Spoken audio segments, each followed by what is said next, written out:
Capítulo 10 do Evangelho de João, versículo de número 1 ao versículo 11. Diz assim a palavra de Deus: em verdade vos digo, o que não entra pela porta no aprisco das ovelhas, mas sobe por outra parte, esse é ladrão e salteador. Aquele, porém, que entra pela porta, esse é o pastor das ovelhas.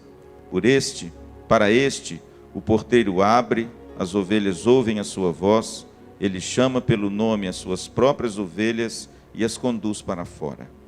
Depois de fazer sair todas as que lhe pertencem, vai adiante delas, e elas o seguem, porque lhe reconhecem a voz. Mas de modo nenhum seguirão o estranho, antes fugirão dele, porque não conhecem a voz dos estranhos. Jesus lhes propôs essa parábola, mas eles não compreenderam o sentido daquilo que lhes falava.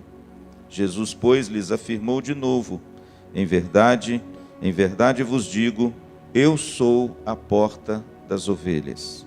Todos quantos vieram antes de mim são ladrões e salteadores, mas as ovelhas não lhe deram ouvido. Versículo 9: eu sou a porta. Se alguém entrar por mim, será salvo. Entrará e sairá e achará pastagem. Versículo 10: o ladrão vem somente para roubar, matar e destruir. Eu vim para que tenham vida e a tenham em abundância. Versículo 11, vamos ler juntos? Eu sou o bom pastor. O bom pastor dá a vida pelas ovelhas. Irmãos, o Evangelho de João tem algumas declarações de Jesus que só no Evangelho de João nós encontramos. Jesus, por exemplo, ele faz algumas declarações onde ele se auto-identifica. O Evangelho de João contém 7 indicações, declarações de Jesus como sendo eu sou. Essa é a grande declaração de Jesus no Evangelho de João, que remete Jesus ao Deus do Velho Testamento. Aquele Deus que apareceu a Moisés, e Moisés então olha para aquela sarça e diz assim: olha, quem é o Senhor? Quem é o Senhor para que eu fale aos filhos de Israel? E a resposta do anjo, personificado ali, a presença de Deus, ele diz: olha, eu sou o que sou. Então o grande nome do Deus da aliança do Velho Testamento, Yahvé ou Jeová, transliterado do hebraico, significa eu sou. E Jesus, irmão, se apropria desse nome. Isso é muito mais do que um nome, é uma natureza divina. E isso comprova que Jesus não é apenas um homem, não foi apenas um mestre, não foi apenas alguém que veio fazer o bem, como muitas religiões hoje aplaudem e como muitas religiões hoje até pregam. Não, irmãos. Com essa declaração no Evangelho de João, Jesus não se nivela a ninguém, mas ele se põe acima de todos. Jesus se apropria de um nome que é o nome do próprio Deus, o próprio Criador, aquele que fez todas as coisas. Ele é o grande eu sou. E o interessante é que quando Jesus diz que ele é esse Deus do Velho Testamento, essa personificação da natureza de Deus, ele usa no Evangelho de João de forma muito peculiar e muito bonita 7 predicativos. Esse eu sou é acompanhado de alguns predicativos que ele mesmo fala sobre ele. Uma coisa que me chama a atenção no Evangelho de João é que nos outros 3 evangelhos, Jesus nunca fala sobre ele. Nunca. O máximo que Jesus fala sobre quem é ele usa um termo lá de Daniel, e ele se auto-intitula o Filho do Homem. Jesus nunca, irmãos, nos evangelhos sinóticos, Mateus, Marcos e Lucas, ele fez declarações tão poderosas e tão cheias de identidade igual no Evangelho de João. Talvez seja por isso que o propósito do Evangelho de João está escrito lá em João 20, 21, é mostrar que Jesus é o Filho de Deus. E você crendo nele, você tem a vida nesse nome. Interessante, irmãos, que esse capítulo 10, do Evangelho de João, nós encontramos aqui dois predicativos desse grandioso nome que Jesus se apropria do Deus do Velho Testamento. O interessante é que nesse texto belíssimo, Jesus fala do mercenário. Pastor, quem é o mercenário citado aqui? Por exemplo, no verso 1, ele chama de ladrão, ele chama de salteador, ele chama de mercenário. Quem são esses ladrões, salteadores e mercenários? Se você ler, por exemplo, o capítulo 9, você vai ver que esses ladrões, salteadores e mercenários, aqueles que não estão preocupados com a ovelha, aqueles que as ovelhas não ouvem a voz, são os religiosos da época de Jesus. São aqueles, queridos, que estavam muito preocupados com a religião, mas não se preocupavam com as pessoas. São aqueles que estavam muito preocupados em se mostrar diante da comunidade, mas estavam pouco preocupados em mostrar o Deus que eles seguiam diante da comunidade. O interessante é que a gente usa muito esse versículo 10 para se reportar ao diabo, né? É isso, Hudson? O ladrão vem somente para roubar, matar e destruir. Só que aqui nesse texto não fala do diabo. Aqui nesse texto, irmãos, essa declaração é a declaração dos mercenários, daqueles religiosos que sufocavam o povo com ditames da lei, mas Jesus os acusou gravemente, dizendo: olha, vocês são sepulcros caiados, vocês por fora se apresentam belíssimos, mas por dentro vocês estão sujos como aves de rapina, hipócritas. Limpa primeiro o interior do copo e o exterior ficará todo limpo. São essas pessoas, irmãos, que Jesus acusa aqui em João capítulo 10 de ser o ladrão, de ser o mercenário, de ser o salteador. E eles vêm para roubar, para matar e para destruir. Quantas pessoas, irmãos, hoje estão dando ouvido a vozes assim por aí? Quantas pessoas perdidas? Quantas pessoas buscando falsas religiões? São ladrões, são mercenários, são roubadores, são salteadores. Eles não estão preocupados com as ovelhas, eles estão preocupados consigo mesmos. Eles estão preocupados em se mostrar diante dos homens, mas eles não estão preocupados em mostrar o verdadeiro evangelho e a verdadeira religião que é Cristo. O interessante, irmãos, que Jesus no verso 5 chama essas pessoas de estranho, veja bem. Mas de modo nenhum seguirão o estranho.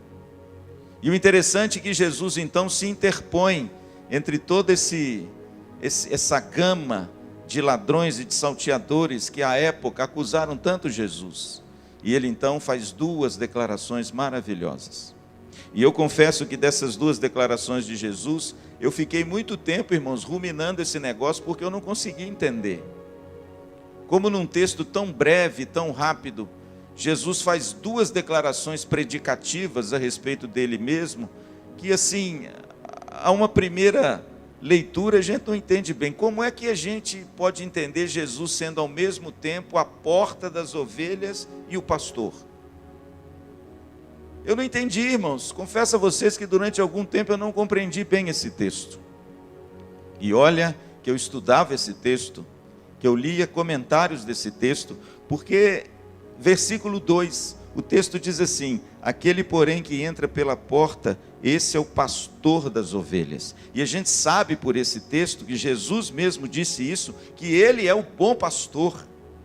É nesse texto que Jesus fala assim: eu sou o bom pastor e eu dou a vida pelas minhas ovelhas. Mas ao mesmo tempo, irmãos, olha que coisa interessante, no versículo de número 9, Jesus faz uma outra declaração predicativa do eu sou. Ele diz assim: eu sou a porta.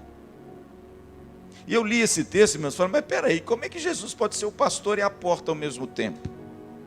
Como é que Jesus pode se autodenominar o pastor das ovelhas e a porta das ovelhas ao mesmo tempo? E eu louvo muito a Deus, irmãos, porque a primeira viagem que eu fiz a Israel foi que esse texto abriu diante dos meus olhos. E eu compreendi, irmãos, a beleza desse texto. A primeira viagem que nós fizemos a Israel, e eu acho que nós fomos lá nessa segunda vez também, nós somos conduzidos pelo nosso guia ao campo dos pastores, lá em Belém. Lembra, Noel? Ao campo dos pastores, aonde, irmãos, a glória de Deus apareceu aos pastores, por ocasião do nascimento de Jesus. Ele fica num vale muito bonito e um platô muito elevado, onde tem um lugar de culto. Nós descemos lá naquele vale, e na descida do vale, irmãos, nas encostas daquele vale, onde até hoje os pastores cuidam de ovelhas, existem cavernas. Cavernas. E o guia nos levou dentro dessas cavernas. A primeira viagem que eu fiz, irmãos, eu não entendi bem aquilo, mas quando nós chegamos dentro daquelas cavernas encravadas na rocha, anexo ao campo dos pastores, ele então explicou o contexto de João 10. E eu fiquei maravilhado. Ele disse o seguinte para o grupo, para esse primeiro grupo: olha, eu trouxe vocês a esta caverna porque nas vigílias da noite, noite fria, noites perigosas, muitos dos pastores que aqui pastoreavam seu rebanho, quando chegavam à noite, eles conduziam seu rebanho para dentro dessas cavernas. Porque nessas cavernas elas ficavam o quê? Seguras contra os salteadores, contra os inimigos, contra aqueles que querem roubar as ovelhas, contra o estranho. Está vendo a figura que Jesus usa? Que bonito em João 10. Mas mesmo assim, irmãos, eu não compreendi a questão da porta, porque numa caverna não tem porta.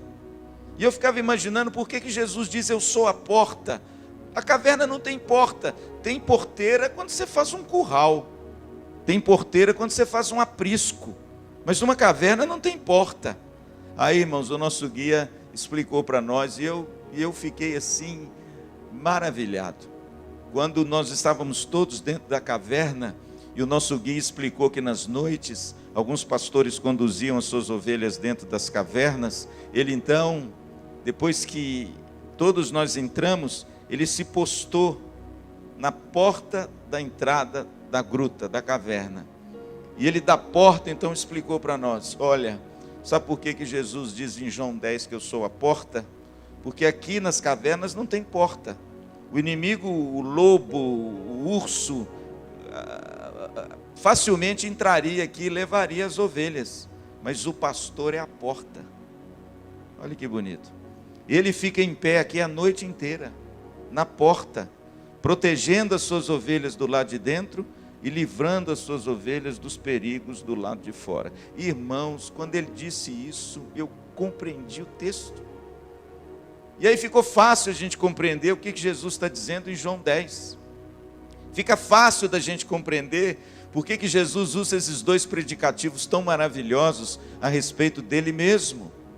E agora sim eu entendo que Jesus é ao mesmo tempo o bom pastor, que cuida, que zela, que protege, que guarda, que leva as ovelhas aos pastos verdejantes, como diz o Salmo 23, as águas de descanso, que traz para a ovelha aquela segurança de ter o cajado, mas de ter também aquela pontinha para pegar a ovelha desgarrada.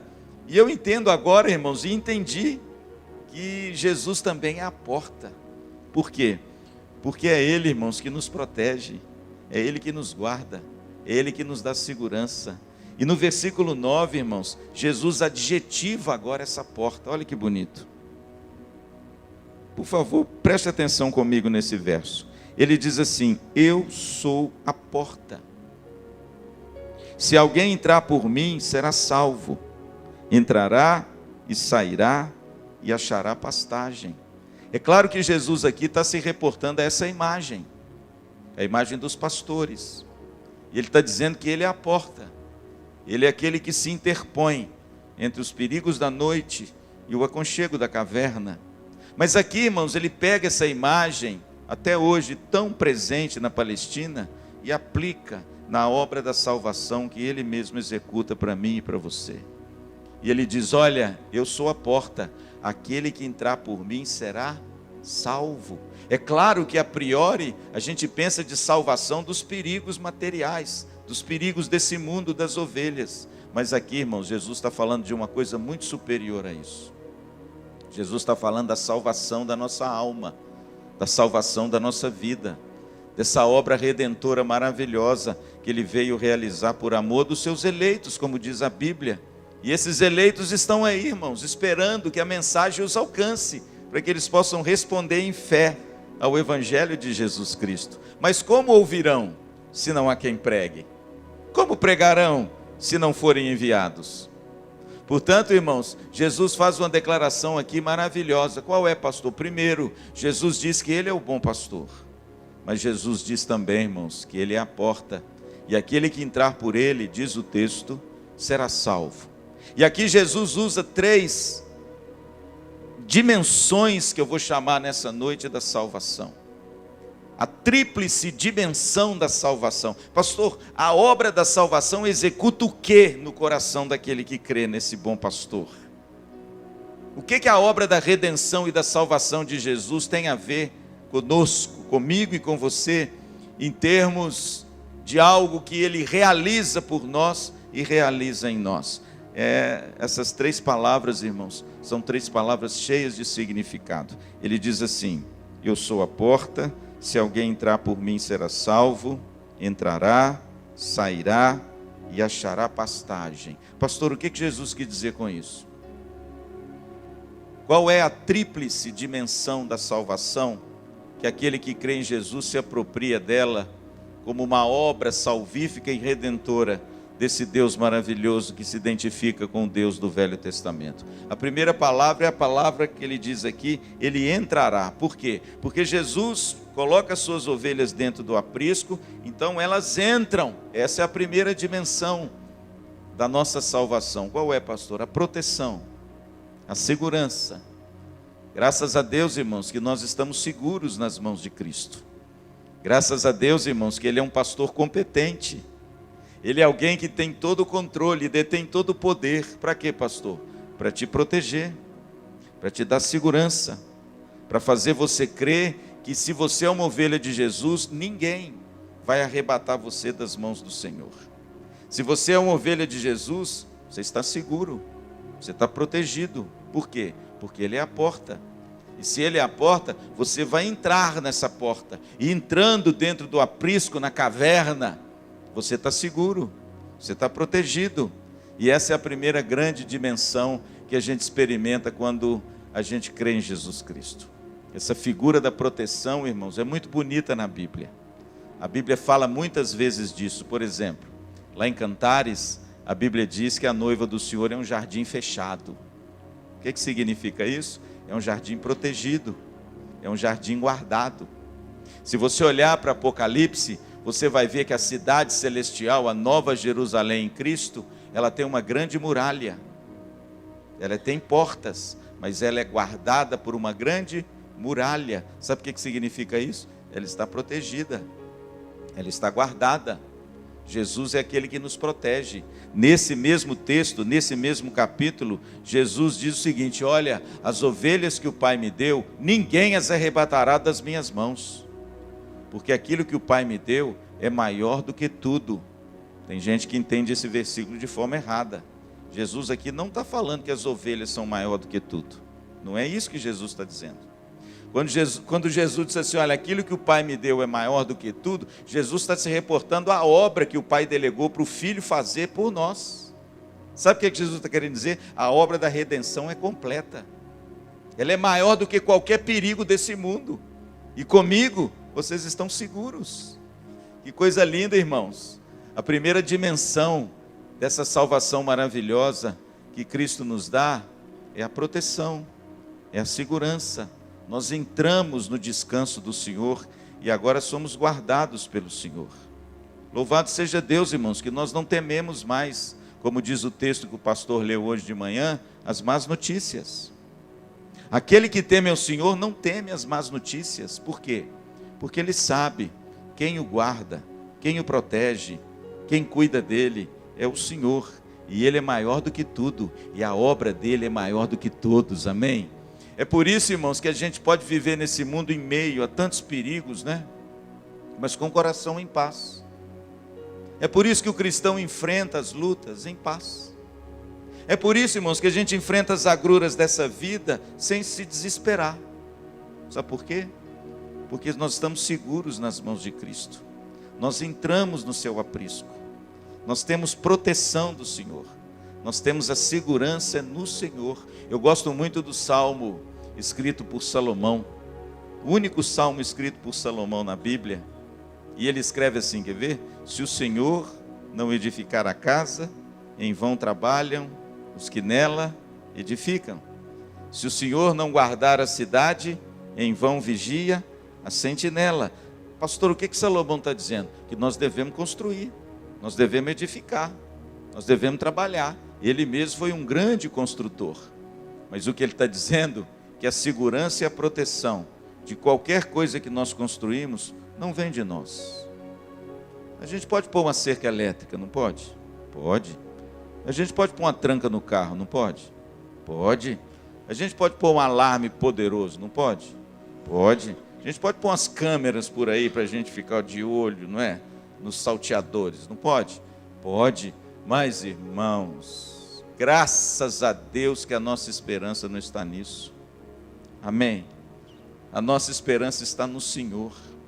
O texto diz, eu sou a porta. Aquele que entrar por mim será salvo. Primeiro, ele entrará. Que coisa gloriosa, querido. Você já experimentou essa proteção em Cristo? Você já experimentou essa segurança que você tem em Jesus?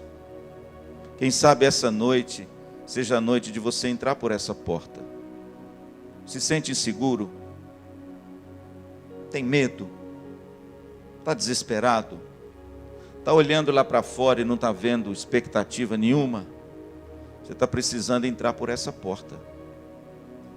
A porta está aberta. A porta é Cristo. Seja salvo por essa porta, porque entrando por ela, você terá proteção, amém? Mas o texto diz, entrará e sairá. Isso é muito bonito, irmão, sabe por quê? Porque quando o pastor coloca as ovelhas dentro da caverna e fica como porta para se interpor aos perigos do mundo externo, ele não se torna dono da ovelha. As ovelhas não são propriedades dele no sentido dele manipular essas ovelhas e agora tirar a liberdade dessas ovelhas. Pelo contrário, quando amanhece o dia, quando o perigo passa, o que ele faz? Ele sai da porta. E o que ele diz para as suas ovelhas? Podem sair. É por isso que o texto diz que as ovelhas entram, mas as ovelhas saem. Saem por quê? Por causa da liberdade que Jesus oferece. Essa é a segunda dimensão, irmãos, que a salvação efetua em mim e você. Primeiro, é a proteção. Segundo, é a liberdade. Graças a Deus, irmãos, que o Filho nos libertou. Por isso nós somos livres. É isso que Jesus disse. É isso que Cristo disse com respeito à obra que Ele veio realizar. Nós somos livres, irmãos. Não existe um povo na terra mais livre do que os cristãos. Apesar de muita gente achar que nós somos prisioneiros, né? Apesar de até hoje tem pessoas que acham que o cristão e o crente é aquela pessoa que não pode, né? Você já viu isso? Ah, quer dizer que você agora é crente? Ah, então você não pode. Aí vem com um monte de restrições, não é assim? Achando que por causa de Cristo, nós somos agora aprisionados em alguma coisa, pela nossa fé. Irmãos, por favor, é diametralmente oposto a isso. O cristão é o homem mais livre da terra, sabe por quê? Porque o maior inimigo na vida dele já foi destronado, sabe qual é? O pecado. A Bíblia diz que aquele que permanece no pecado não conhece o Senhor. Aquele que vive no pecado nunca viu a Deus. Aquele que permanece nas suas iniquidades não conhece a Deus. Mas aquele que já entrou pela porta, irmãos, é liberto. Do que, pastor? Do maior inimigo das nossas almas. Não é o diabo não, viu? O diabo está derrotado na cruz do Calvário, amém? Colossenses diz que Deus derrotou o diabo e expôs o diabo ao desprezo, triunfando sobre ele na cruz. Que diabo, bicho? Seu maior inimigo não é o diabo, não. Seu maior inimigo é você. Deixa eu consertar o seu pecado. Mas louvado seja Deus, irmãos, sabe por quê? Porque essa obra da salvação, ela nos dá liberdade. O Filho nos libertou. Então nós somos o quê? Livres. Livre de quê, pastor? Livre do pecado. Sabemos agora a verdade de Deus foi revelada a nós. Estávamos nas trevas e Ele nos mostrou a luz. Que Coisa linda, irmãos. É por isso que lá em Mateus capítulo 5, no Sermão do Monte, Jesus, vós sois o que do mundo? A luz do mundo. Sabe por quê, irmãos? Porque estávamos aprisionados. Aonde, pastor? Na ignorância. Mas Cristo veio, nos libertou do pecado, do jugo dessa natureza perversa que habita no ser humano sem Cristo, inclinado para o mal, que se deleita no mal e que gosta do mal. Mas a obra da salvação, irmãos, nos libertou. E agora nós somos livres. Agora nós conhecemos a verdade. Agora o pecado não tem domínio mais sobre nós. Agora nós nos despimos do velho homem e nos revestimos do novo homem, conforme a imagem do seu Filho. Pastor, o que é isso? É a verdadeira liberdade. Antes de Cristo, irmãos, nós olhávamos para o pecado e nos deleitávamos nele. Dizíamos sim, sim, e sim com prazer, sim com deleite, sim com vontade de fazê-lo. Mas quando Cristo, irmãos, chegou e abriu a porta e nos chamou como ovelhas, e nós entramos, nós somos livres. Agora, diante do pecado, eu tenho a liberdade de dizer não. Não. Quem tem essa liberdade? Somente os filhos de Deus. Somente aqueles que entraram pela porta. Somente aqueles que ouviram a voz do Filho do Homem. Somente aqueles, querido, que entraram no aprisco e são agora ovelhas do Senhor. Antes nós éramos escravos, mas agora somos libertos no Senhor, amém? Agora, irmãos, o pecado não tem domínio sobre nós. Agora a lei não tem julgo nenhum sobre nós. Cristo nos libertou do império das trevas e nos transportou para o reino do seu Filho, com essa obra gloriosa que Ele realizou na cruz. Irmãos, é por isso que hoje nós somos livres. O mundo está aí, deleitando-se nos prazeres que contrariam a palavra de Deus. Quem pode dizer não a eles? Talvez seja por isso, irmãos, que hoje os cristãos estão chocando tanto o mundo quando dizem não. Nos bancos das escolas, nas universidades, na vida cotidiana, nos casamentos. Quando se levanta, irmãos, um cristão para de repente ter a liberdade para dizer não para o pecado, é motivo de escândalo, é ou não é? Sabe por quê, irmãos? Porque o mundo tem aplaudido o mal, o mundo tem aplaudido o pecado, o mundo tem sido conivente com essas coisas, tem propalado essas coisas, tem propagado essas coisas, tem aplaudido essas coisas e tem realizado essas coisas, mas entre vós não é assim. Nós temos a liberdade de quê, pastor? De dizer não. Que palavrinha mágica, hein? Que palavrinha abençoada. A gente acha que o sim é a palavrinha mágica? Não, irmãos. A palavra mágica que Jesus veio nos libertar é não. Não. Não. O apóstolo Paulo aos Coríntios, por 2 vezes, ele diz assim: todas as coisas me são lícitas, mas nem todas me convêm. Todas as coisas me são lícitas, mas eu não me deixarei dominar por nenhuma delas. Sabe o que significa isso, irmãos? Liberdade. Liberdade. Quando Cristo nos liberta, sabe quem nos domina? O Espírito Santo, amém? Ah, pastor, eu não consigo. Não consegue? Como não consegue? Ah, pastor, isso aí está enraizado em mim, eu não consigo. Em Cristo você consegue, porque em Cristo você tem liberdade de dizer não. Em Cristo você não é mais dominado pelo pecado. O Filho vos libertou e verdadeiramente então você é livre, amém? Eu tenho agora o poder de dizer não. E deixa eu te dizer uma coisa, não é só o poder não, eu também não quero mais. Interessante, né? O cristão não é alguém que faz aquela coisa sofrida, entendeu, meu substância? Não é aquele negócio assim contrariado, não. O cristão, ele é constrangido pelo Espírito Santo. E quando ele se depara com uma situação da sua velha natureza, ele é constrangido a dizer não. Sabe por quê? Porque no seu interior, no seu coração, aquilo não atrai ele mais. Aquilo não me domina mais. Aquilo não tem poder sobre mim mais. Entende? Pastor, o que é isso? A verdadeira liberdade. Quem dá essa liberdade para nós? É Cristo. Pastor, é do tempo que a verdadeira liberdade era usar uma calça jeans. Lembra disso? Isso é do nosso tempo, né, Roberto? Isso é do tempo que nem existia jeans, irmãos. A nossa calça era de tergal. Lembra disso? Nós fazíamos as nossas calças de tergal com as costureiras, porque não tinha boutique igual tem hoje. Quando o jeans chegou no Brasil, a primeira calça jeans que chegou no Brasil era a calça Lee. Quem se lembra disso? O Noel é um menino, não lembra. A calça Lee, irmãos, era uma calça tão dura, mas tão dura, que você comprava uma calça Lee, parecia que você estava com aquelas armaduras medievais.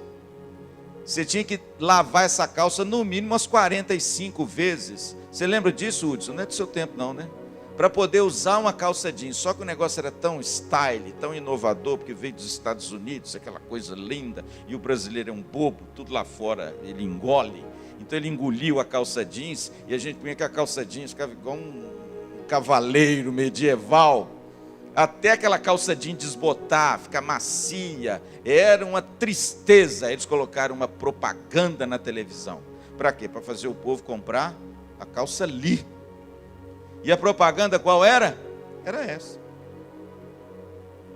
Você compre uma calça Lee, que você vai experimentar a verdadeira liberdade. Era tudo mentira. Quando você comprava uma calça Lee, você estava frito. Mas a verdadeira liberdade era usar um jeans. Mas, irmãos, a gente vê como o mundo é mentiroso até nas propagandas.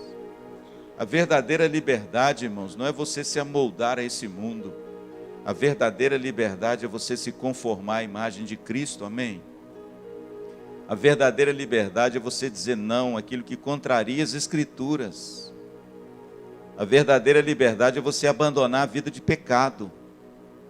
A verdadeira liberdade é você arrepender dos seus pecados, confessá-los e deixá-los para a glória de Deus. A verdadeira liberdade não é dizer sim para tudo que o mundo entope as televisões e as rádios e a nossa mente, dia e noite. Não, irmãos, a verdadeira liberdade é você dizer não para aquilo que desagrada a Deus e você obedecê-lo de forma prazerosa e voluntária, amém? A verdadeira liberdade, querido, não é você abraçar o mundo e dizer, olha, veja como eu sou livre. Não, irmãos, a verdadeira liberdade é você dizer não para aquilo que te prejudica. E você agora tem o poder do Espírito Santo para ser uma pessoa livre para a glória de Deus. Amém, meu substância? Que coisa gloriosa. Eu conheço gente que se tomar um copo de cerveja não para mais.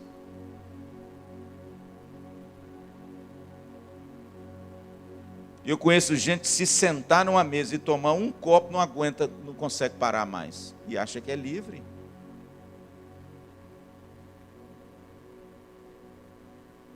Eu sou a porta.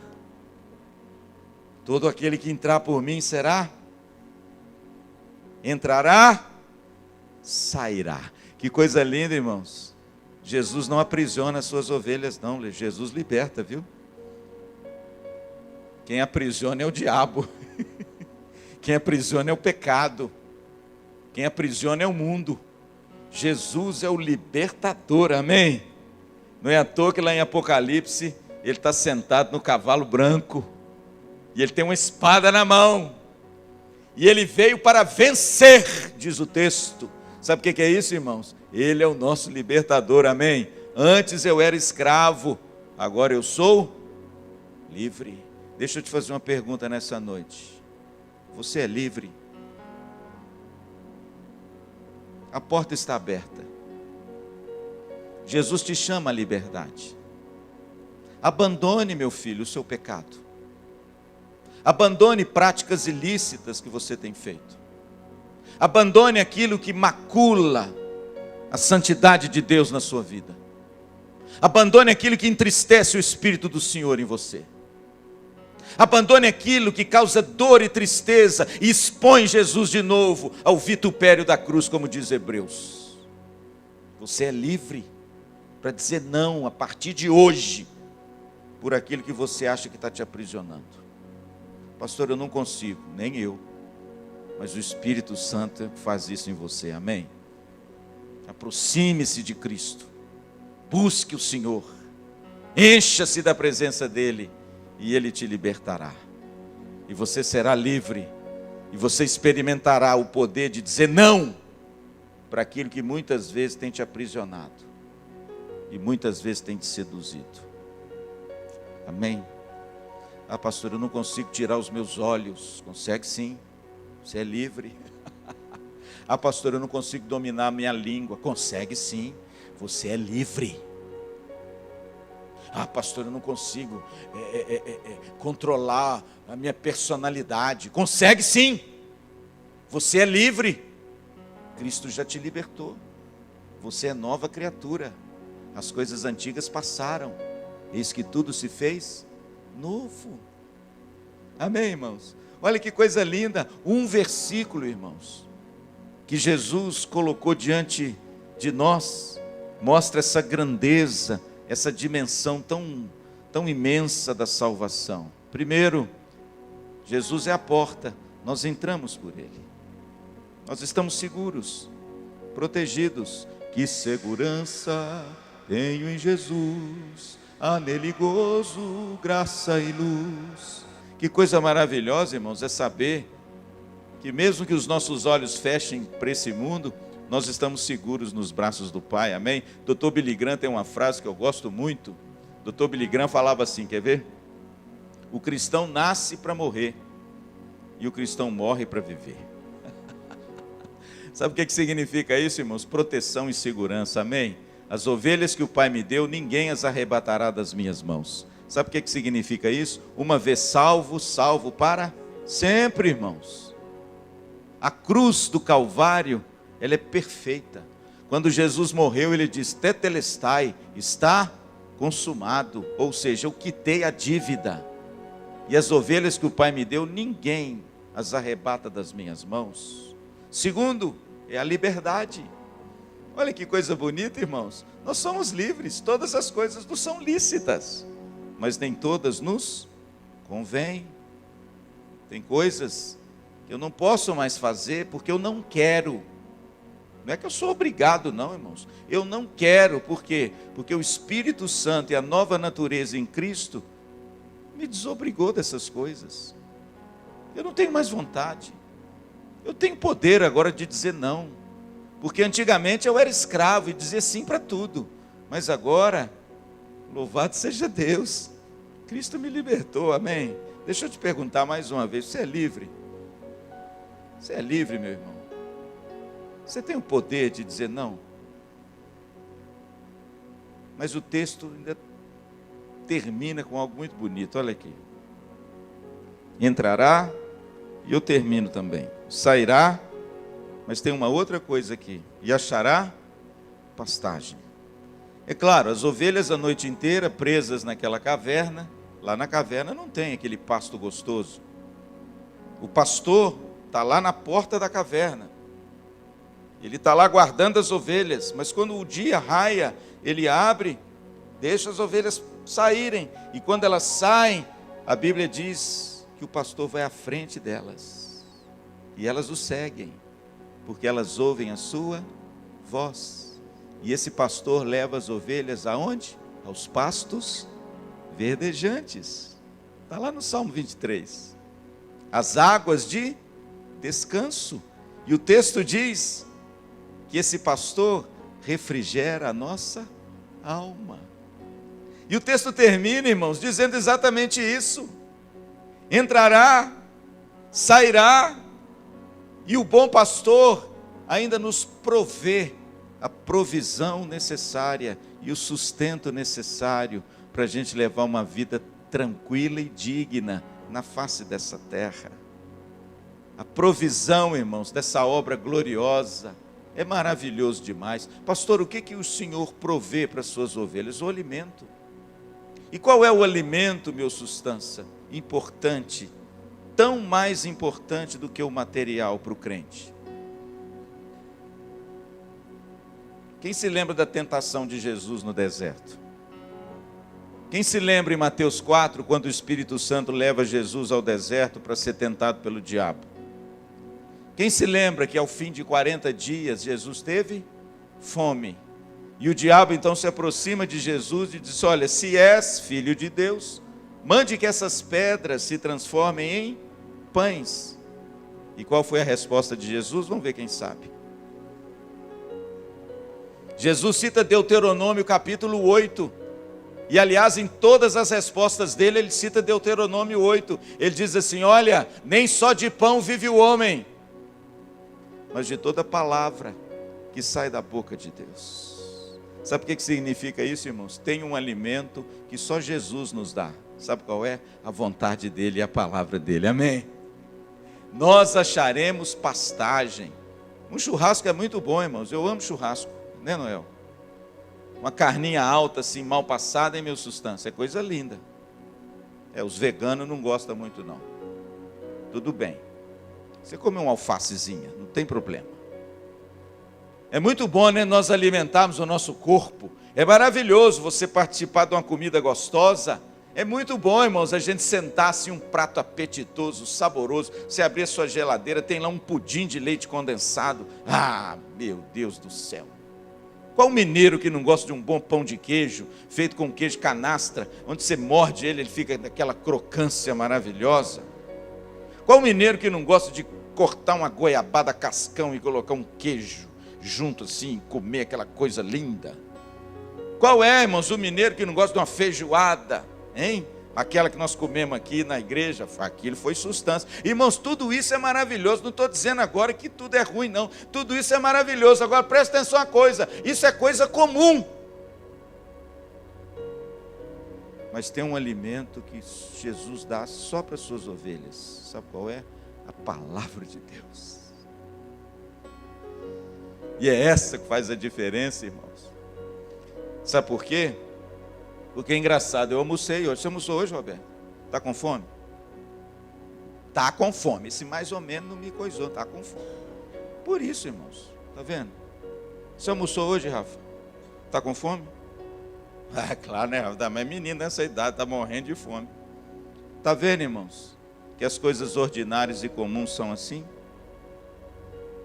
Está vendo, irmãos? Como nós fomos guindados a um alimento muito mais superior?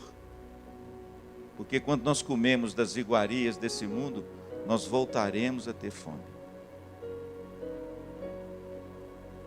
Mas aquele que comer da minha carne, aquele que beber do meu sangue, aquele que sorver da minha palavra, nunca mais terá fome. Pastor, o banquete é para quem? Para as ovelhas. E muitas vezes a gente tem desdenhado dela, né? Muitas vezes a gente tem deixado ela de lado. Mas é ela que nos sustém. É ela que nos ilumina. É ela que nos alimenta. É ela que nos traz paz. É ela que nos ensina. É ela que nos orienta. É ela que nos diz o que é certo e o que é errado. É ela que traz para nós uma conduta diferente, uma palavra diferente. É ela que abre os nossos olhos para nós compreendermos melhor o mundo que nos cerca e aqueles que estão ao nosso lado. É ela que dá para nós a verdadeira vida. Amém. Entrará, sairá e achará pastagem. Irmãos, a dieta que Cristo oferece para as suas ovelhas é de primeira qualidade. Ó, a bendita palavra de Deus.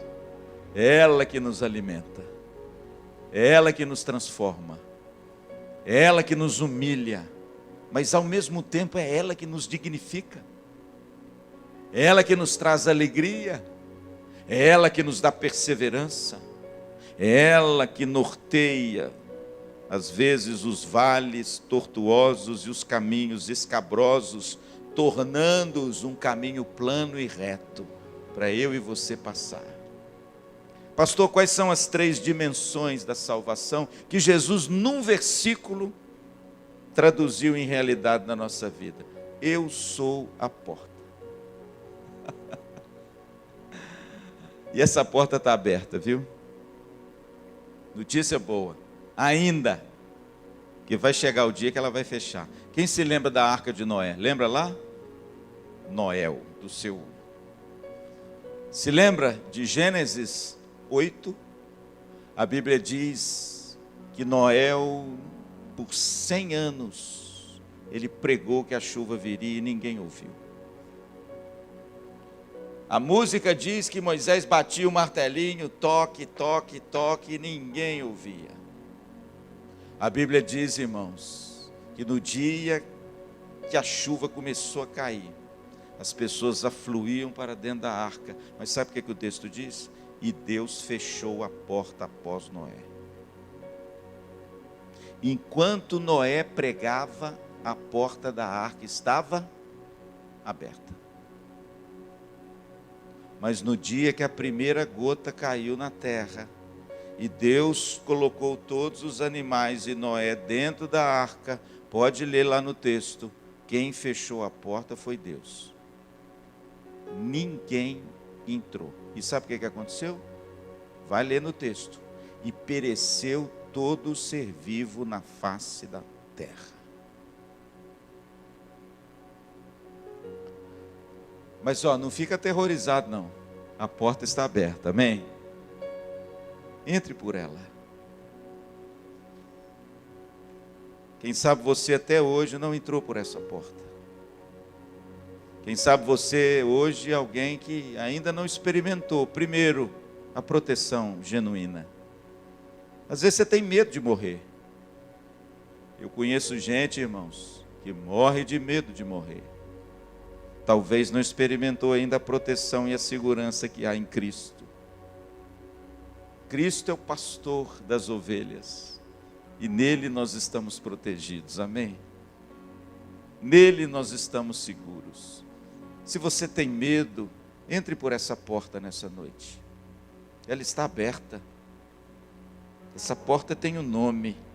É Jesus Cristo.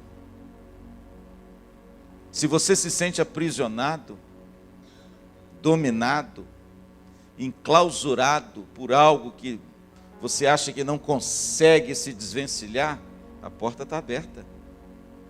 Entre por essa porta e você sairá. Aleluia. Você encontrará o quê? A liberdade. Você encontrará, irmãos, a verdadeira libertação que só Cristo pode te dar, livrando você dos temores, dos medos, dos anseios, do desespero, em que muitos hoje estão mergulhados e enclausurados nesse mundo. O texto diz, irmãos, que a porta está aberta. Não seja dominado pelo pecado. Entre por essa porta e o pecado não terá domínio mais sobre você. Amém? E para de comer porcaria. Tem uma dieta muito rica. Tem uma dieta muito especial preparada para as ovelhas de Jesus. São pastos verdejantes. São águas de descanso. Ele é o provedor. Eu gosto muito da oração do Pai Nosso, quando Jesus disse assim, olha, o pão nosso de cada dia, dai-nos hoje. E o que muita gente não sabe, é que para o judeu, na época de Jesus, o pão era a Torá. Os 5 livros de Moisés. Ele era chamado de pão. E quando Jesus lá na oração do Pai Nosso fala o pão nosso de cada dia, ali é um jogo que Jesus está fazendo. Ele está falando tanto da coisa material, mas ele também, em primeira instância, está dizendo o seguinte, dá-me a tua palavra. de cada dia. Sabe o que significa isso, irmãos? O alimento é todo dia. Porque quando a gente se alimenta disso aqui, irmãos, nós nunca mais vamos sentir fome. Nós nunca mais vamos sentir sede. Porque a nossa alma está saciada. Nossa alma está segura, está liberta. Nossa alma está provida de tudo aquilo que a gente necessita. É por isso que pode roubar as malas do Hudson, entendeu? Porque ele já tem, irmãos, um tesouro muito maior do que as roupas dele. Não estou dizendo que as suas roupas de palácio não são importantes, não, viu? São sim, meu filho. É por isso, irmãos, que de repente a gente pode deixar um culto na igreja e quando vai procurar o nosso carro está roubado. E a gente volta a pé para casa sem carro.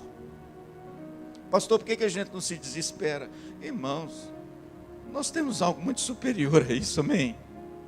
Nós já entramos pela porta, e essa porta tem uma provisão muito maior do que bens materiais. Isso vai e vem. Mas essa dieta que Cristo tem para mim, sacia a minha fome e a minha sede para sempre. Amém? Se há alguém aí nas redes sociais nos ouvindo, que ainda não entrou nessa porta que é Jesus, entre por ela. Porque se você entrar por ela, você estará seguro. Amém? Você experimentará a liberdade. E você experimentará a provisão. Você experimentará esse alimento glorioso que Jesus tem para nós, que alimenta a nossa alma e nos dá esperança para viver nesse mundo. Amém? Entre pela porta. Não espere ela fechar. Não deixe para amanhã. Hoje é o dia da salvação. Eu sou a porta. Aquele que entrar por mim será salvo. Você já foi salvo por Cristo? Você tem a certeza da sua salvação? Você tem a certeza que é o Filho de Deus? Entre por essa porta. Não deixe para amanhã. Porque amanhã pode ser tarde demais. Amanhã Deus pode fechar a porta. E você não vai poder mais entrar. Amém?